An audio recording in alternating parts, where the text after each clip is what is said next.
හයි ඔයාලට කොහොමද? ඉතින් ඔන්න අද සති ගානකින් අලුත් වීඩියෝ එකක් අරන් ආවා. බිසි වෙලා හිටියා ගොඩාක් වීඩියෝ එඩිට් කරගන්න බැරුව හිටියා වීඩියෝස් ගන්න බැරුව හිටියා. ඉතින් ඔන්න මේක නම් නොගෙනාවිල්ලා බැරි කේක් එකක් වුණා. ඒක හරිම ලස්සන කියුට් කේක් එකක්. ඉතින් අද ඒ හින්දා ඒක හැදුන විදිය පොඩ්ඩක් ඔයාලට ගේන්න හිතුවා. මේක මං අර හැමදාම කියන මගේ හැමදාම කේක් ගන්න කස්ටමර් කෙනෙක්. එයාගේ දුව වෙනුවෙන් තමයි මේ කේක් එක ඕඩර් කරේ. ඉතින් මෙන්න මේ ගර්ල්ගේ ෆේස් එක තමයි යාට ඕන උනේ. හරිම ලස්සනයි, හරි කියුට් කේක් එක. ඉතින් එයාට හැමදාම වගේ රිබන් කේක් ඕනේ වුණා. බටර් අයිසිං වලින් කවර් කරලා මේ වීඩියෝ එකේ නම් කේක් එක හැදුණු විදිය නැහැ. ඒක සාමාන්‍ය විදිහට හැමදාම වගේ කේක් එක කවර් කරලා ගත්තා. අන්තිමට ඔයාලට බලන්න පුළුවන්. ඉතින් මෙන්න මේ රූපේ තමයි මේ මූණ තමයි මේතන විශේෂත්වය. ඉතින් ඒක හදාගන්න තමයි මට ඕන උනේ ලස්සනටම.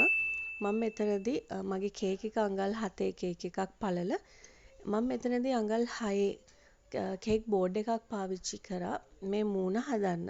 එයා එවපු ඩිසයින් එකේදී ඒ කේක් එකේ නිකන්ම තමයි ෆේස් එක හදලා තිබුණේ.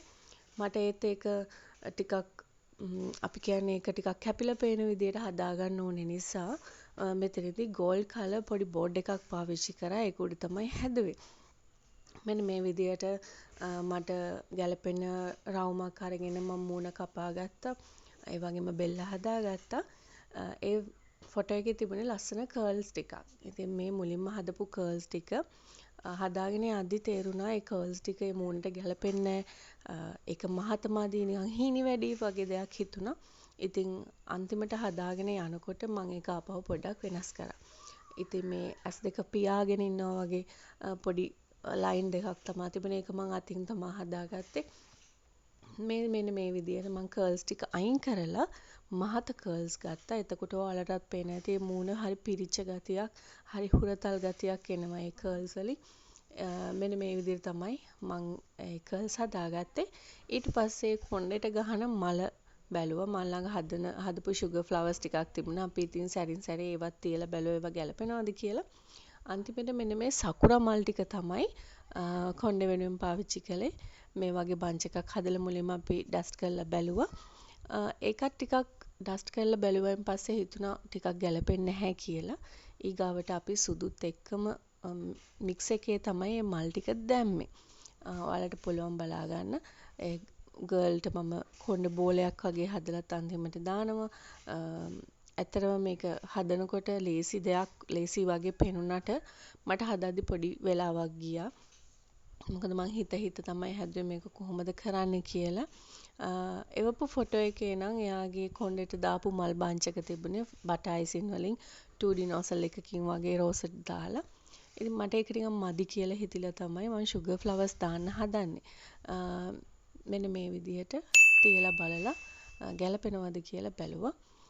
මේ තියෙන සුදු පාට මල් විතරක් දාලා ඊට පස්සේ හිතුවා පින්ක් එකත් එක්ක පොඩි රෙඩ් ටච් එකකුත් එක්ක දෙනවා කියලා.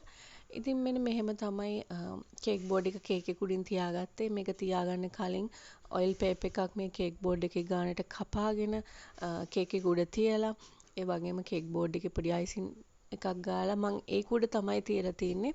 කෙලින්ම කේක් එක උඩ බෝඩ් එක තිබ්බේ නැහැ. මේ තියෙන්නේ මම කොණ්ඩේ කම්ප්ලීට් කරගත්තු විදිය.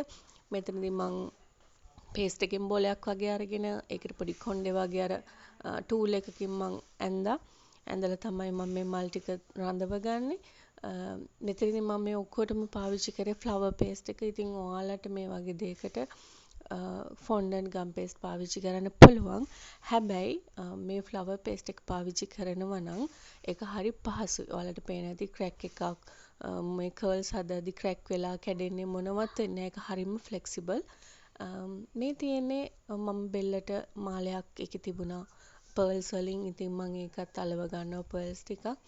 ඒකෙදි මම අලව ගන්න පාවිච්චි කරේ බටර් අයිසින්. පොඩක් ලොකු පර්ල්ස් තමයි මෙතනදී පාවිච්චි කරන්නේ ගෝල්ඩ් කලර් එකෙන්. ඉතින් අන්තිමට මෙයාගේ ඉතුරු උනේ කට හදාගන්න. ඒ කට තිබුණේ හරිම මේ කියුට් විදියට. ඉතින් ඒක හදාගන්න මම ටිකක් උත්සාහ කරා. මේක මං හදාගන්න පාවිච්චි කරේ heart shape එකේ පුංචිම කට එක. පොල් දෙක පොඩක් එම්බෝස් ගතියක් තිබුණා. ඉතින් මම ඒක කරගත්තේ රතු පාට පේස්ට් එක තුනී කරලා ඒක උඩින් මම ක්ලින් රැප් එකක් තියලා තමයි heart shape කට එකකින් කපාගත්තේ. එතකොට ඔයාලා සමහර විට දන්නේ නැති හරිම අර පෆි ගතියට එම්බෝස් වෙලා එනවා එයාගේ ෂේප් එක. ඊට පස්සේ තමයි මම එයාගේ කටේ හැඩේ හදාගත්තේ. ඉතින් ඒක ලේසි වුණා මට. ඉතින් ඒ වගේම මම පොඩක් අමුල් දෙක බ්ලෂ් කරගත්ත රතු පාට ඩස්ට් කලර් ටිකක් අරගෙන. ඒ වගේම ෆොටෝ එකේ තිබුණ පොඩ්ඩක් ඒකේ කේක් එකේ පාලෝ යන පර්ල්ස් වගේක් දාලා ඉතින් මමත් ඒකට ගැලපෙන red colour and white colour pearls ටිකක් දාලා තිනවා. ඒ වගේම මම මේ වගේ දුවෙකුට ගැලපෙන කේක් ටොප් එකක් පාවිච්චි කරා. ඒ වගේම තමයි මට කියන්න බැරි වුණා මම මේ කේක් එක කවර් කරගත්තේ අයිවරි කලර් එකක් දාපු බටර් අයිසින් එකෙන්. අයිවරි කලර් එක බොහොම පොඩ්ඩක් පාවිච්චි කළා තමයි මේ කලර් එක ගත්තේ. ඉතින් ඒ වගේම කස්ටමර්ට ඕනුණා කප් කේක්ස් ටිකකුත්. ඒකත් මම සමන් පින්ක් ඇන්ඩ් බටර් කලර් එකෙන් තමයි ඩෙකොරේට් කරගත්තේ. මෙන්න මෙහෙම තමයි ෆයිනල් ෆිනිෂින් එක. හරිම ලස්සනයි. ඒක කොච්චර ඇත්තටම බලාගෙන හිටියත් එපා වුණේ නැති ඩිසයින් එකක්.